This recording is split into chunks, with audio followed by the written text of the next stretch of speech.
Bienvenue à tous, vous trouverez dans cette vidéo une méditation guidée selon les techniques et les enseignements donnés par Paramahansa Yogananda.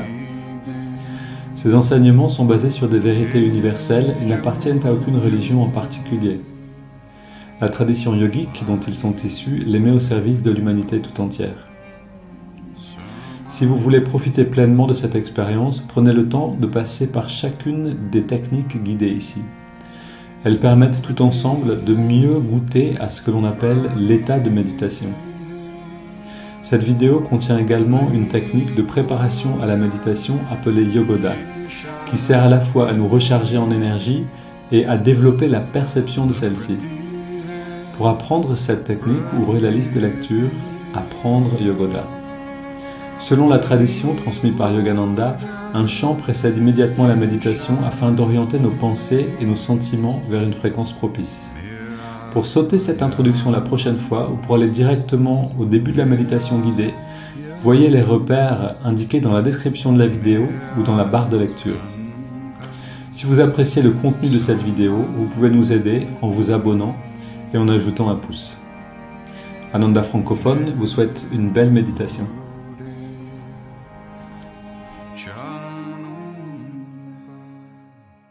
En introduction, bienvenue pour ceux qui voient cette vidéo. C'est mardi matin. Vendredi matin, on commence avec le festival de la réalisation du soi, donc le festival autour des enseignements de Yogananda, et avec la présence de Nayaswami Asha, voilà, que je vous souhaite à tous de rencontrer, d'écouter. Elle va nous parler, nous donner 5 conférences en 3 jours. Et il y aura bien sûr plein d'autres choses. Ok, et si vous voulez en savoir plus, regardez dans la description de la vidéo et écrivez-nous. Donc on est parti avec la lecture. Je continue la lecture de ce texte des enseignements de Yogananda euh, qu'on appelle les préceptes. Alors c'est vraiment une chance d'avoir ces textes-là. Profitez-en bien parce que vous ne les trouverez pas facilement. Euh, Par la méditation. Alors, vous vous rappelez hier, donc, Yogananda nous disait qu'il existe différentes formes de nervosité. Nervosité du corps, du mental et une nervosité de l'âme. Quand l'âme est identifiée au corps, elle en oublie sa véritable nature. Quand on est identifié à nos nerfs, c'est-à-dire vraiment à ces petits tubes qui passent dans le corps et qui nous permettent de recevoir en fait les informations du monde et d'agir, c'est-à-dire à travers les muscles, on a vraiment 2 courants. On a un courant afférent et efférent, je crois que c'est comme ça qu'on dit, c'est-à-dire il y a le système de communication qui va vers l'intérieur. On voit, on sent, on goûte, on entend, on touche. Et puis il y a le courant qui va vers l'extérieur. On prend un objet, on le soulève, on bouge, on parle, c'est-à-dire il y a les muscles. Et si on devient très immobile, très détendu, je répète toujours cet élément parce que c'est vraiment important, si vous arrivez à rester immobile dans vos méditations, vous ramenez le courant qui va vers l'extérieur, vous le ramenez vers l'intérieur, c'est le courant qui va vers les muscles. Et en ramenant ce courant qui va vers l'extérieur, c'est-à-dire en arrêtant de parler, bouger, etc., on ramène ce courant vers l'intérieur. Et si on reste concentré ici dans la méditation, alors on ramène le courant des sens, le courant euh, qui déjà va vers l'intérieur, mais qui est connecté au monde. Petit à petit, on le ramène à l'intérieur et il n'y a plus cette traduction, on pourrait dire, des perceptions à travers les 5 sens, mais on peut percevoir autrement par ce qu'on appelle l'intuition. Maintenant, je continue à la lecture. Par la méditation, la nervosité de l'âme disparaît.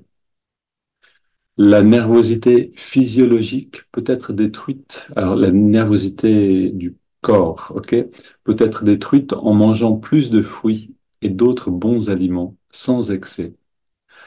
Et la nervosité mentale peut être détruite en lisant de bons livres, en cultivant de bonnes fréquentations et de bonnes pensées, etc. Et là, une petite note. La nervosité du corps peut être détruite en mangeant plus de fruits. Alors, nervosité physiologique, hein, c'est pas forcément seulement le corps, mais euh, la nervosité peut être détruite en mangeant plus de fruits et d'autres bons aliments sans excès. Et ça, c'est vraiment quelque chose dont on pouvait faire l'expérience. J'ai été végétarien pendant un certain temps et puis au bout de, je crois, 3 ou 4 ans, j'étais chez un ami qui a une ferme, qui fait sa propre viande et tout ça, et donc j'ai mangé du saucisson. Je peux absolument confirmer la chose, c'est-à-dire qu'après avoir mangé du saucisson, j'étais complètement en proie à toutes les émotions qui passaient. C'était vraiment intéressant comme expérience, et là, ça m'a confirmé que j'étais non pas, enfin que j'étais vraiment végétarien, pas seulement pour sauver les animaux, mais vraiment pour me sauver aussi, pour sauver ma peau, parce que sinon, le fait de manger en fait un aliment, en fait un être qui lui est constamment dans ce monde émotionnel et qui est peut-être mort en grande souffrance, en tout cas dans une certaine agitation, euh, ça mettait dans cette agitation avec une force assez incroyable. Donc, si on est habitué aux émotions et qu'on mange de la viande, on va pas voir la différence. Mais si on médite et qu'on est végétarien et que tout d'un coup on mange de la viande, on peut voir une différence énorme. Je continue ici. Donc, la nervosité de l'âme ne peut être détruite que par la méditation. Ça, c'est vraiment intéressant. La nervosité de l'âme ne peut être détruite que par la méditation. Cela signifie qu'il faut transférer l'attention de vos nerfs à la perception du bonheur infini. Ne vivez pas uniquement dans cette petite cage qu'est le corps.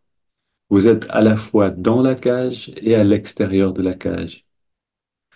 Pensez à travers tous les esprits. Ressentez à travers tous les sentiments.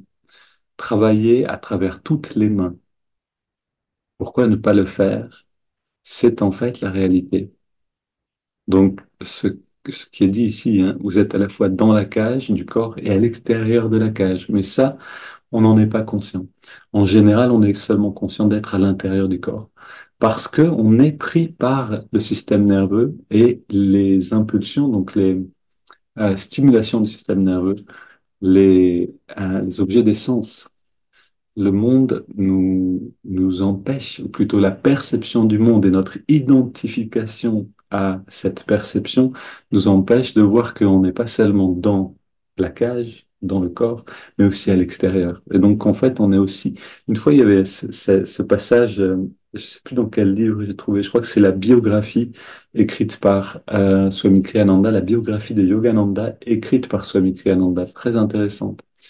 Très intéressant livre. Et un jour, Yogananda regarde un disciple et lui dit, vous avez un goût amer dans la bouche. Et le disciple lui dit, mais comment vous le savez? Et Yogananda lui répond, parce que je suis autant dans votre corps que dans mon corps.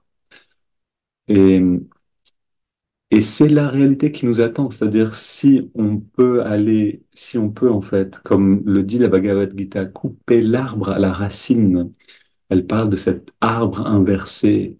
Et en fait, on le comprend si on sait ces choses, que c'est le système nerveux. Et en coupant l'arbre à la racine, c'est-à-dire en retournant avec la conscience à la source de ce système nerveux qui vient du cerveau, en retournant vers l'œil spirituel, on peut se libérer de cette identification, couper l'arbre à la racine, cet arbre qui nous maintient prisonniers du monde.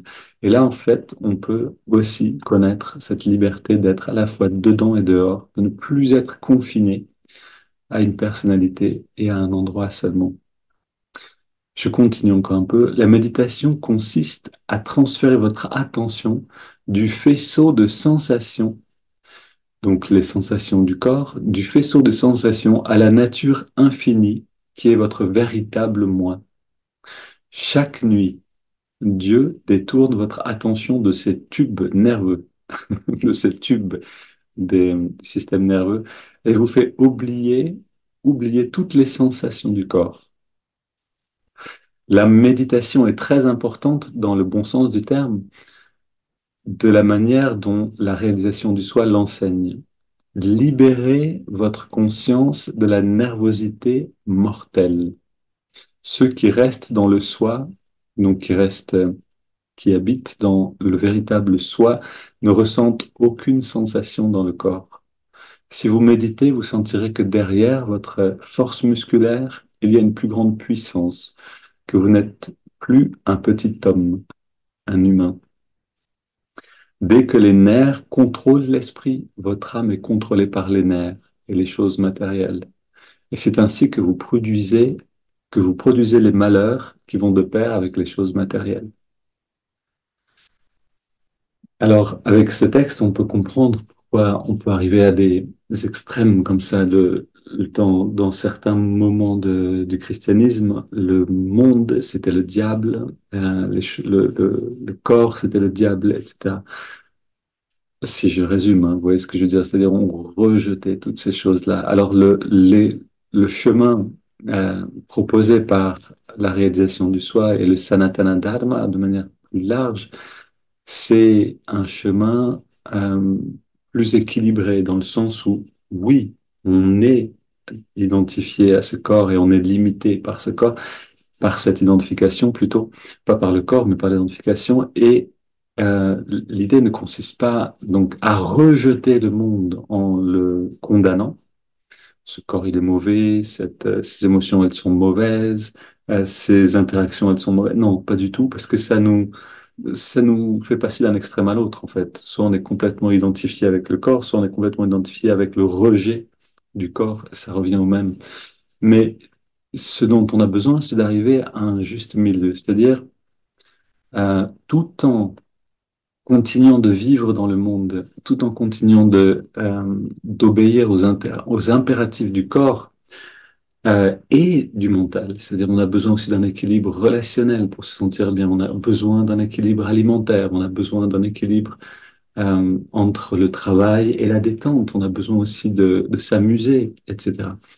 Et tout en continuant de vivre cet équilibre et de le parfaire, et ça c'est vraiment quelque chose d'important, on a besoin de parfaire cet équilibre, il ne faut pas juste le laisser tel qu'il est, on a besoin de l'améliorer constamment. Et tout en continuant de faire ça, on a besoin tous les jours de méditer pour se libérer de ces petits tubes, comme le dit Yogananda, puisque c'est vraiment ça, et d'aller vivre dans ce bonheur qui va petit à petit devenir tellement savoureux que le reste va nous paraître bien pâle. Et donc le renoncement, la renonciation, le renoncement finalement aux stimulations extérieures qui nous gardent identifiés au corps va se faire naturellement. Parce que simplement, le, cette autre identité, en fait, hein, cette autre conscience devient simplement plus savoureuse. Alors, juste pour terminer, je vous parlais hier du silence. C'est vrai que ceux qui veulent vraiment grandir spirituellement vont un jour passer par cette phase-là. Je pense pas qu'on puisse se passer du silence. En fait, le, le fait de parler, comme je vous le disais hier, c'est le fait d'affirmer l'identité, l'identification à une pensée, à une manière d'être et donc à notre personnalité. Si on veut aller au-delà de la personnalité, au-delà de l'identification au corps et à la personne, on a besoin d'arroser, en fait, de nourrir cette identification-là. Et cette identification, elle passe d'abord par la parole. Si quelqu'un me parle et que je réagis à ce que la personne me dit en lui parlant d'une certaine manière, je, je cristallise mon identification à quelque chose.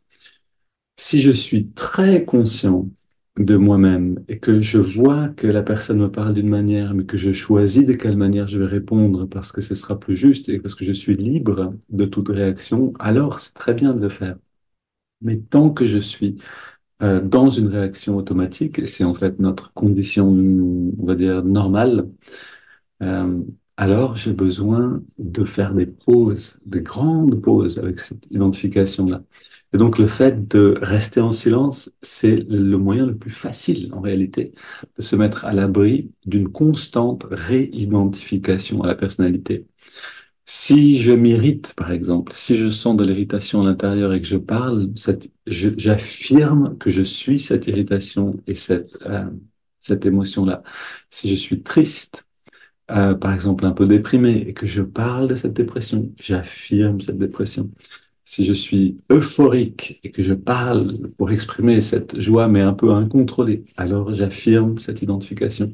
Le fait de rester en silence va me donner une pause précieuse et une liberté euh, incroyable. En réalité, vraiment, je souhaite à tous de la vivre. Maintenant, je dois aussi dire que je vous ai dit hier, j'avais fait 3 mois de silence. Enfin, je suis resté 3 mois en silence et que ça a été pour moi vraiment un tournant, vraiment dans ma vie et dans ma pratique spirituelle.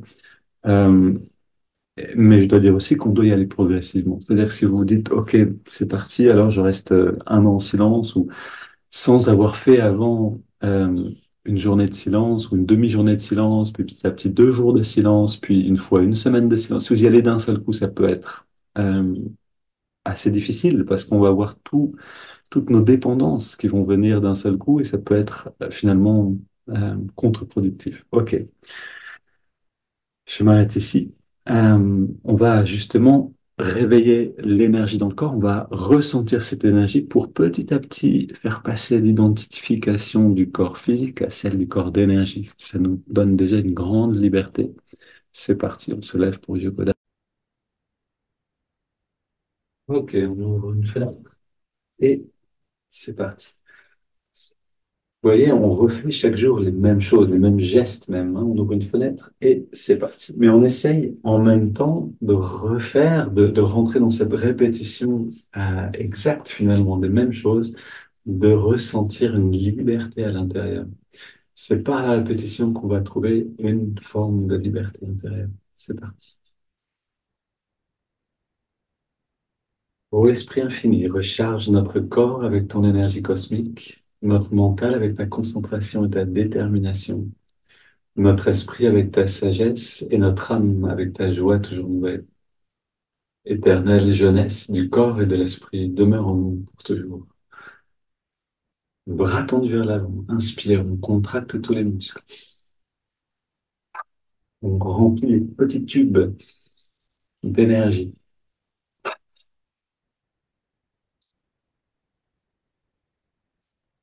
Cette énergie, en se détendant, elle revient vers l'œil spirituel. C'est pour ça que quand on pratique Yogoda, la recharge en énergie, on peut garder les yeux fermés et même légèrement redressés pour que chaque fois qu'on se détende, l'énergie retourne vers le haut. Mollets et chevilles.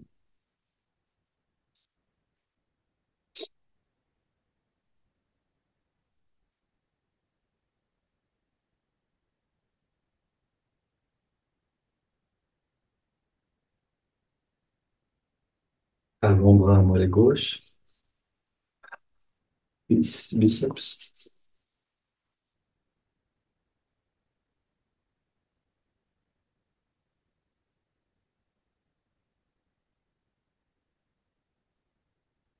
On change de côté.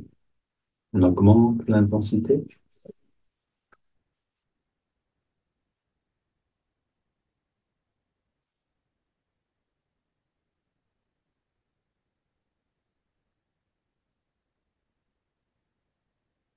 Les deux côtés ensemble. Pleine puissance, pleine détente.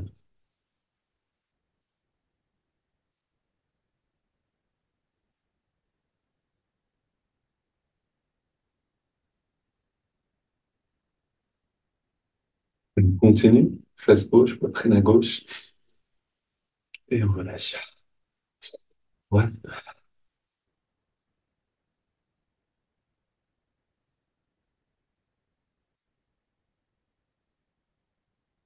Au bas du dos. À gauche et à droite.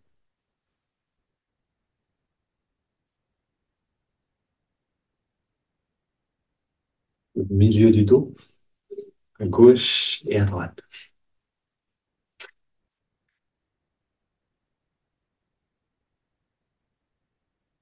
le haut du dos.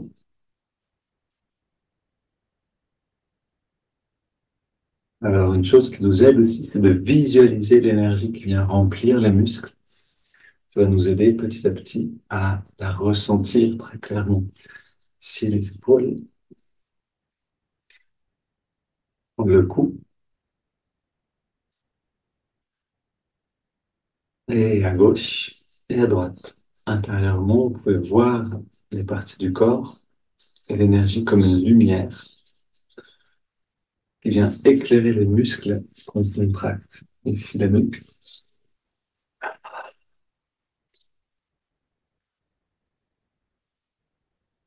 le cou, avec des petits cercles dans les deux sens, grand cercle détendu,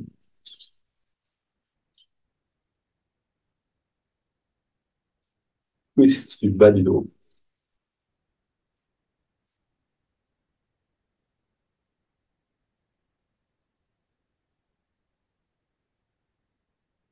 main sur les hanches, sont légèrement écartées, trois cercles,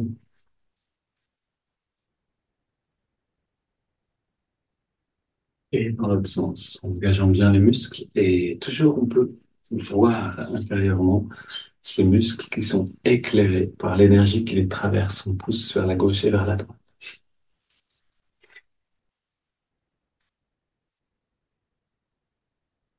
Et on pose les pouces sur les vertèbres.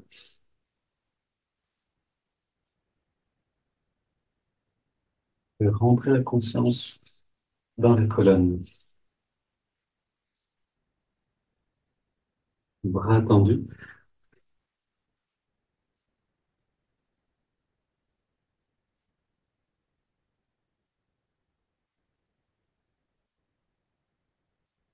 On tapote sur la tête.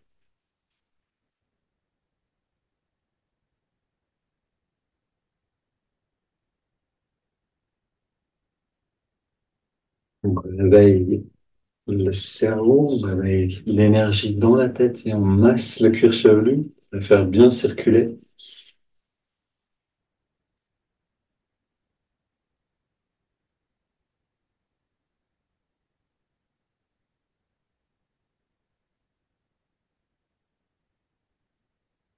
On masse la nuque pour faire rentrer l'énergie avec l'inspire.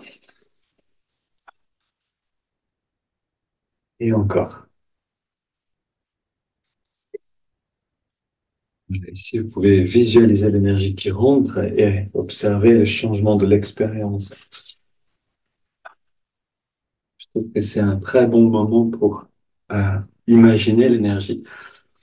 Et en fait, vous pouvez voir que l'imagination amène une autre expérience. On peut voir la force de la visualisation à travers la chose. Ok, double inspire, on contracte tous les muscles et on relâche. Deuxième,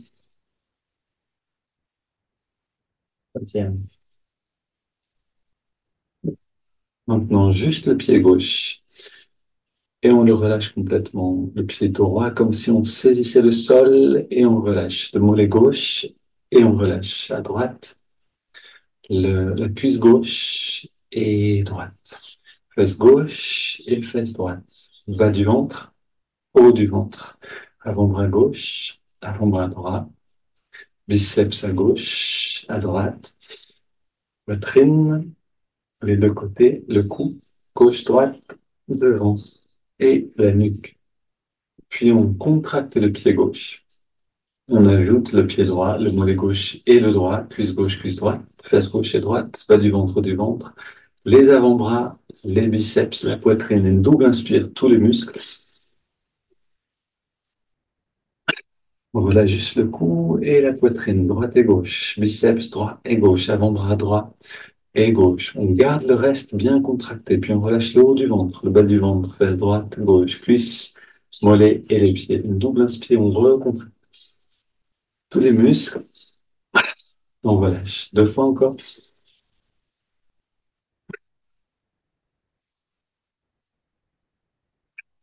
Et on reste très détendu. Les yeux fermés, regard redressé. Et on inspire lentement. On sent déjà un grand bien-être. On garde l'air dedans quelques instants, on relâche bien les tensions et on expire. On expire par la bouche et on ressent encore mieux.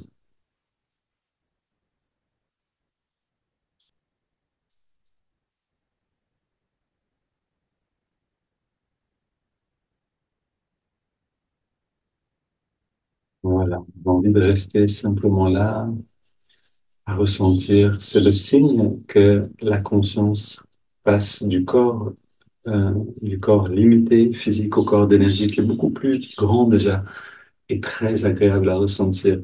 On continue avec les haltères.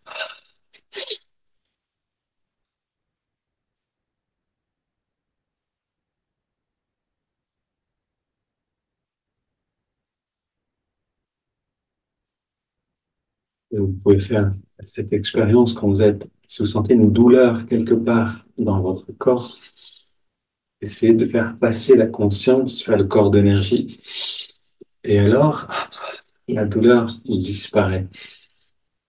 En tout cas, partiellement. On peut voir ça quand on médite.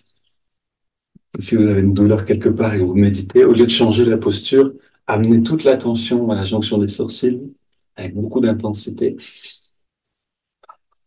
Vous allez voir que la douleur ou l'inconfort disparaît. Et on recharge les mains.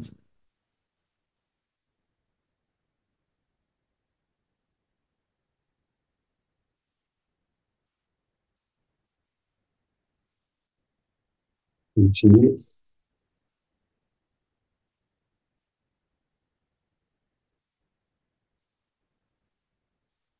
Ok, on soulève bras gauche et bras droit.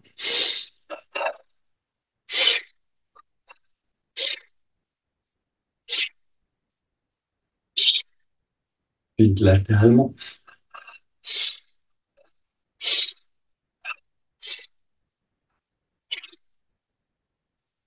Voilà, le toit est très bas ici, donc j'ai tendance à plier les bras, mais essayer de les garder bien tendus. On marche sur place. Vous vous rappelez, on va chercher un bon vrai sourire. On peut prendre le temps d'aller le chercher, on le garde ensuite. Je suis positif, énergique et enthousiaste.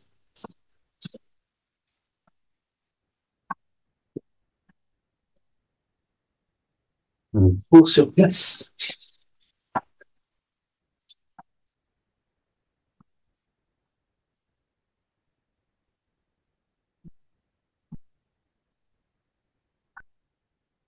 Et gauche devant, on change.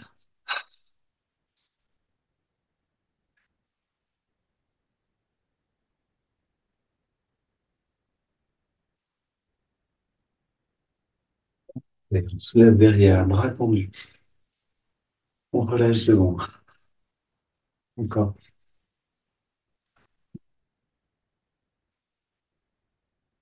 On soulève devant, on relâche derrière.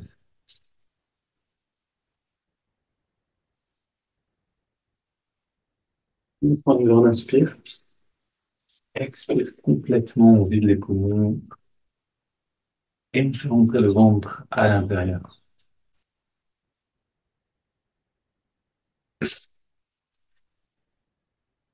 Inspire, expire. Fais rentrer, sortir le ventre. Et encore une fois.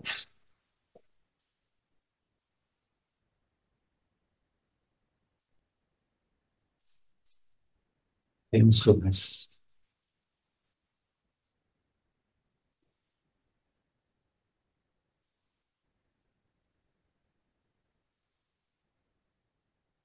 Voilà. Comment est-ce qu'on sait si on sent mieux le corps d'énergie? Ben, simplement parce qu'on se sent bien. Quand on court, quand on pratique ce qu'on est en train de faire, contracter, relâcher les muscles, on va sentir naturellement plus l'énergie, le corps d'énergie en fait. Et cette sensation nous donne une satisfaction, un calme.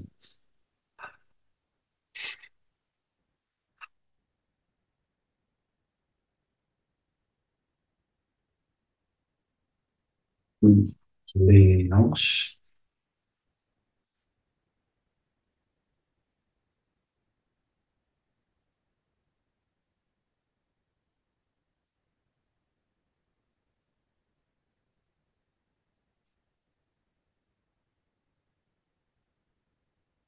pieds sur le sol, les mains vers l'avant. Inspire, on amène les mains vers nous lentement.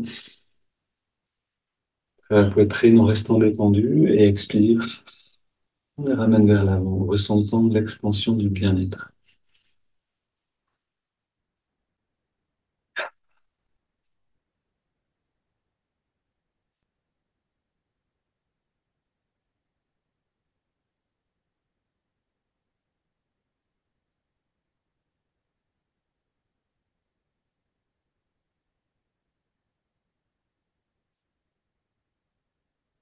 Oh.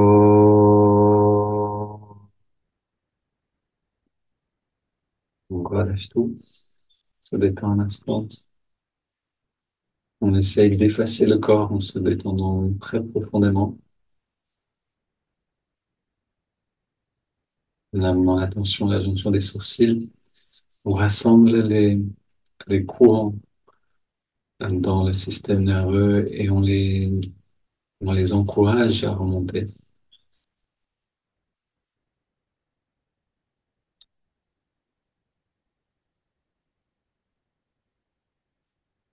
Et avec ce bien-être, on s'installe. Une grande respiration.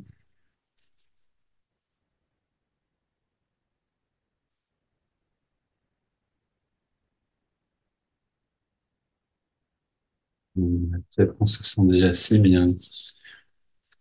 Et on a envie de rien faire, de rien. On a envie de plus rien. Et si on a envie de rien, en général, on pense qu'on est déprimé, mais si on se sent tellement bien qu'on a envie de plus rien, c'est l'inverse. C'est simplement qu'on est dans ce retrait un petit peu, dans cette liberté. On se libère un peu du monde. Cette belle liberté parce que ça veut dire que quand vous avez besoin de vous requinquer, d'aller mieux, vous avez juste à vous retirer un petit peu à l'intérieur de vous et hop, ça va mieux.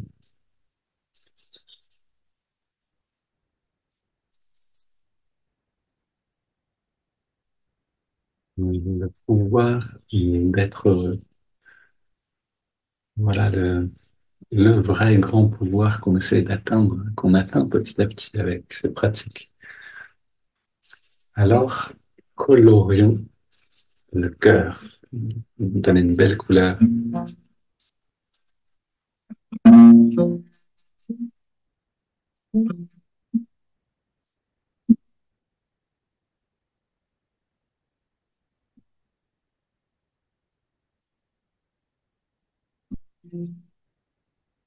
Deva Mata, Shapita Tvameva, Tvameva Bandhu, Shasata Tvameva, Tvameva Vidya, Dravina Tvameva, Tvameva Sarvam, Mama Deva Deva. Toi-même, en toi, tu es mon frère et tu es mon amour.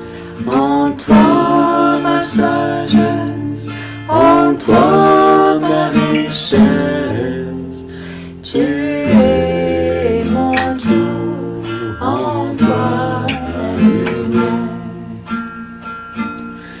Tvameva Mata, Chapita Tvameva, Tvameva Bandhu, Chasaka Tvameva, Tvameva Vidya, Dravinam Tvameva, Tvameva Sarvam, Mama Deva Deva.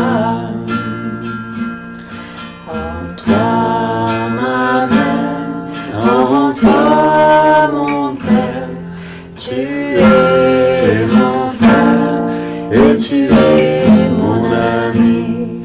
En toi ma sagesse, en toi ma richesse. Tu es mon tout, en toi la lumière. Tvameva Mata, Shapita Tvameva, Tvameva Bandhu, Shasaka Tvameva, Tvameva Vidyam, Dravinam Tvameva, Tvameva Sarvam, Mama Deva Deva. Tvameva sarvam, Mama Deva Deva. Tvameva sarvam, Mama Deva Deva.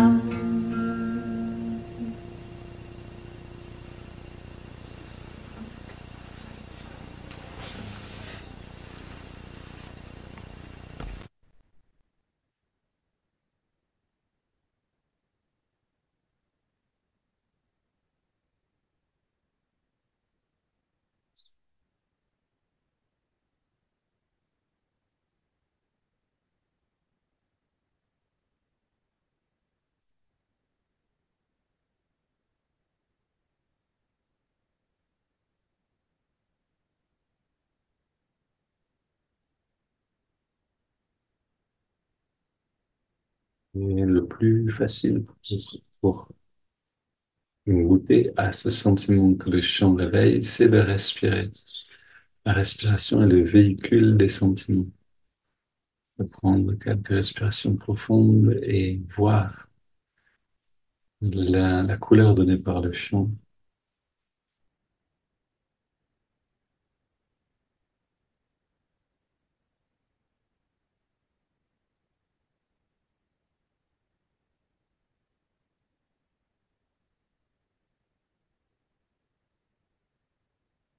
On garde cette couleur et on inspire profondément.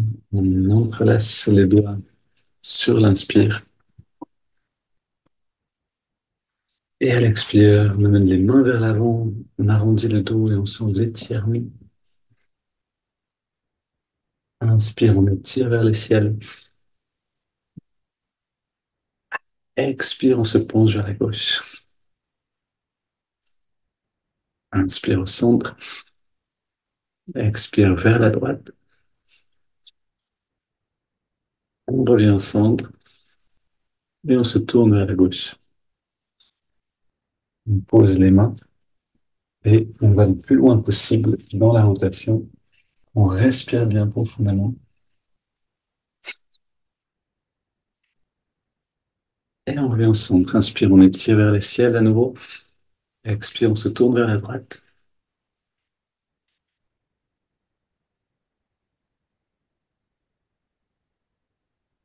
Et on revient au centre. On pose les mains derrière, on se penche vers l'arrière avec le dos, mais non pas avec la tête. Deux grandes respires pour ouvrir la poitrine. On revient au centre et on pose les mains sur les cuisses, paume vers le ciel. On détend tout le dos. On prend la bonne posture. Puis on prend nos 20 grandes respires.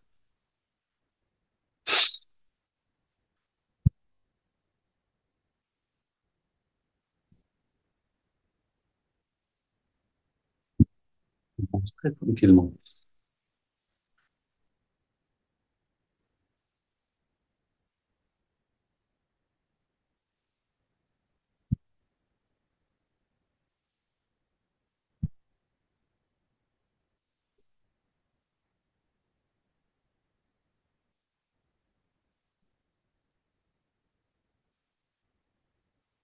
On augmente l'amplitude des respires.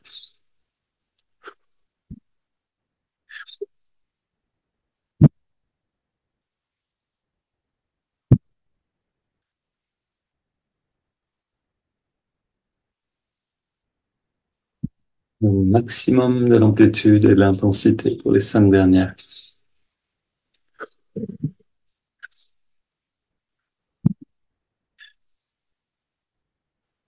2 dernières.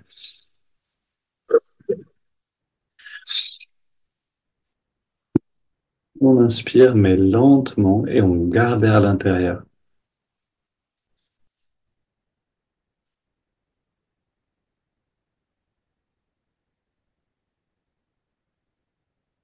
Poumon plein.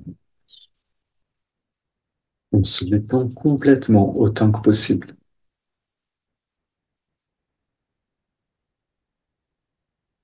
Encore un peu plus. Il n'y a pas de limite à la détente. On a juste à apprendre à le faire. Puis on laisse l'air sortir et on arrête de respirer quelques instants. On ressent le calme.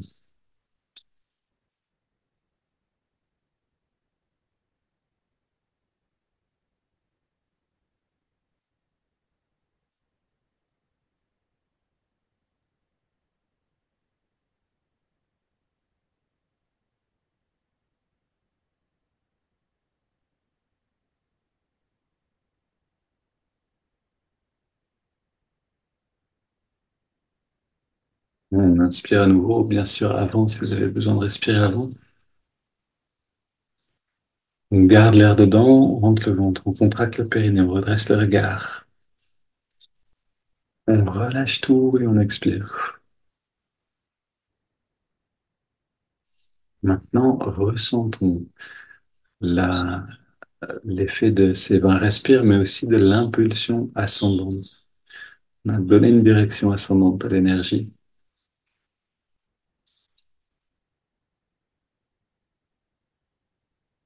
L'effet est très subtil parce que c'est sur la conscience elle-même qu'on agit de cette manière. On pourrait dire que c'est la perception elle-même qui change légèrement.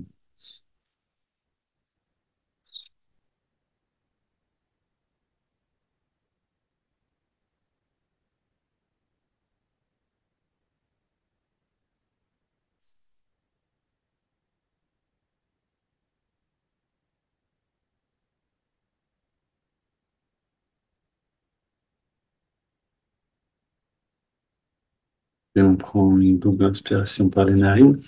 On contracte tous les muscles en serrant les poings.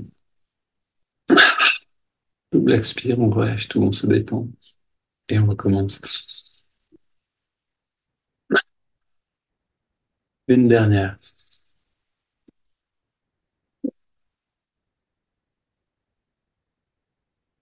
Maintenant, on reste très détendu pour abandonner le corps littéralement derrière nous. Et on inspire par les narines sur 5 en ressentant l'énergie remonter le long de la colonne.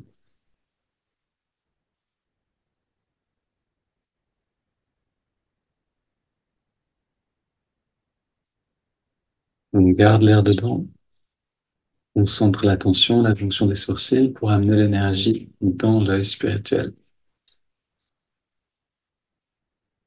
On expire et on sent l'effet de cette euh, conduite de l'énergie à travers le corps. Inspire à nouveau.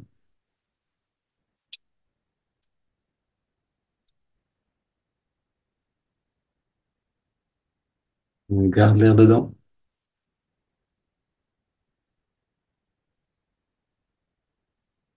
Expire.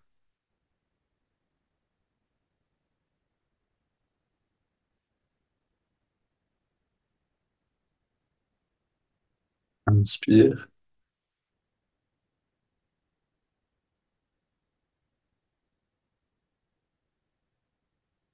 On garde.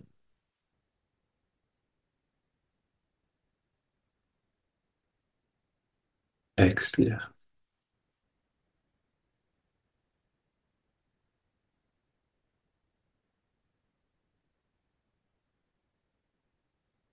Inspire. Essayons de bien travailler à travers la colonne, sentir tout ça. On garde l'air dedans et on ressent l'intensité dans le lobe frontal qui change. Et on expire, on sent la douceur à travers le corps, à travers l'esprit. On prend maintenant une grande inspire, puis on laisse le corps respirer de lui-même.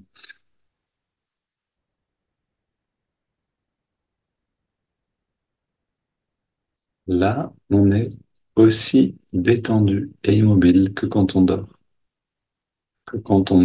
profondément.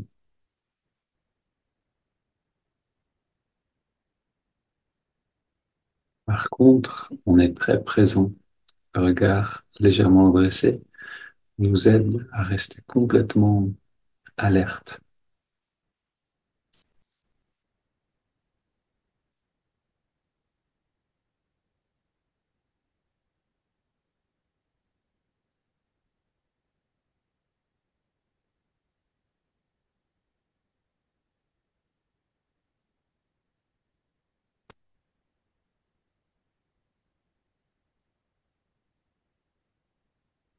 Et dans cette vivacité, dans cette vigilance, on amène l'attention dans les narines. On ressent la fraîcheur de l'inspire, la tiédeur de l'expire, là où on sent l'air le mieux.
N'oubliez pas d'entrer dans le souffle. Le regarder de loin ne va pas suffire pour aller dans l'intériorisation des sens. On a besoin d'entrer dans le souffle, de rester dynamique avec l'attention, avec la concentration. On apprécie cette sensation de plus en plus.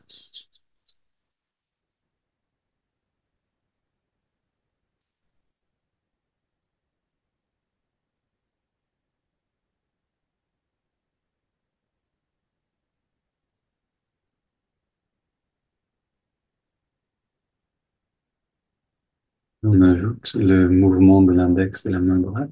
À chaque inspiration naturelle, l'index revient un petit peu vers la paume de la main, d'1 centimètre environ, et à chaque expire, on relâche complètement l'index, mais surtout, on relâche complètement tous les muscles du corps.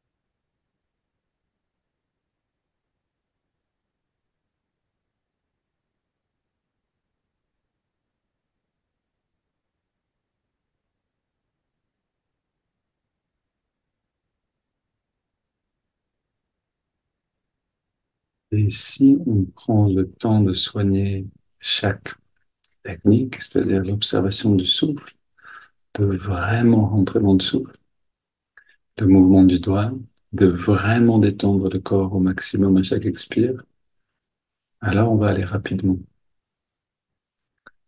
Si on va trop vite avec l'ajout des techniques, on risque de les pratiquer avec moins d'efficacité.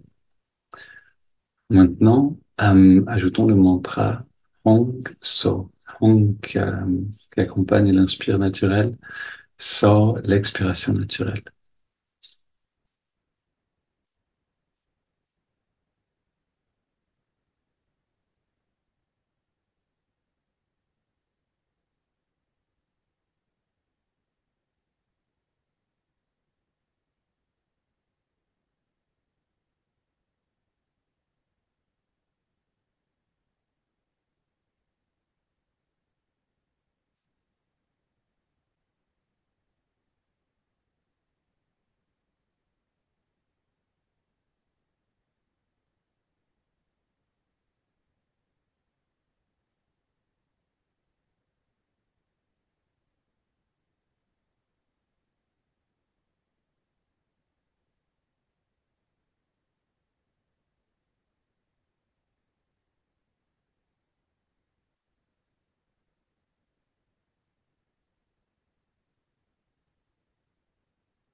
Allez, on prend une bonne inspire.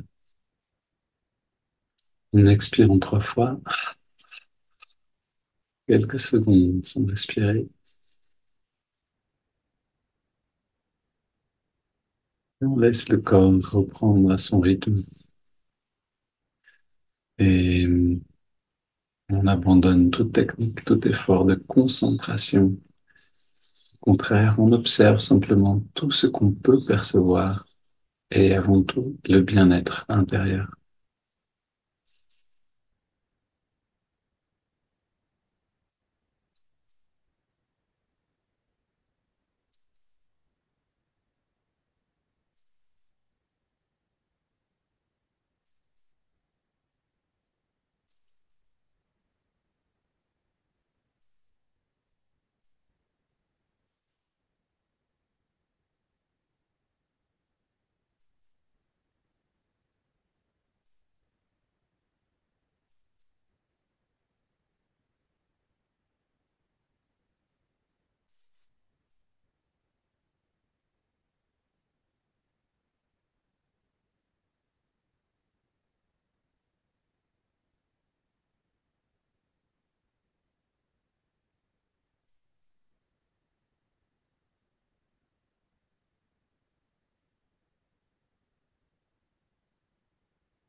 Et on n'a même pas à vouloir que le bien-être soit là, il est déjà présent. Et en observant, le bien-être grandit comme une lumière. Et cette lumière, on la laisse envahir toutes les cellules, toutes les pensées,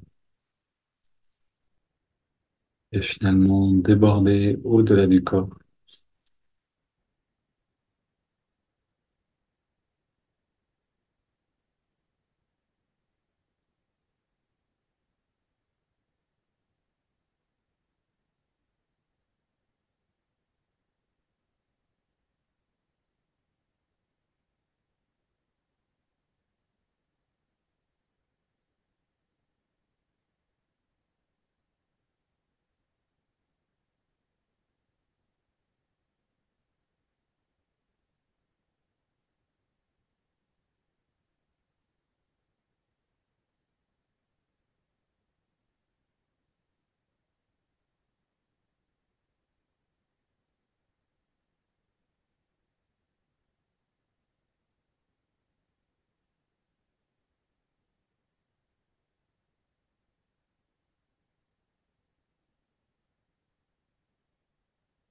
Voilà, vous demeurez dans cet état longtemps encore, aussi longtemps que vous le sentez bon. Et puis, une belle journée à tous. On se voit peut-être demain si je peux être avec vous le matin. Et de toute façon, bientôt pour le festival, pour ceux qui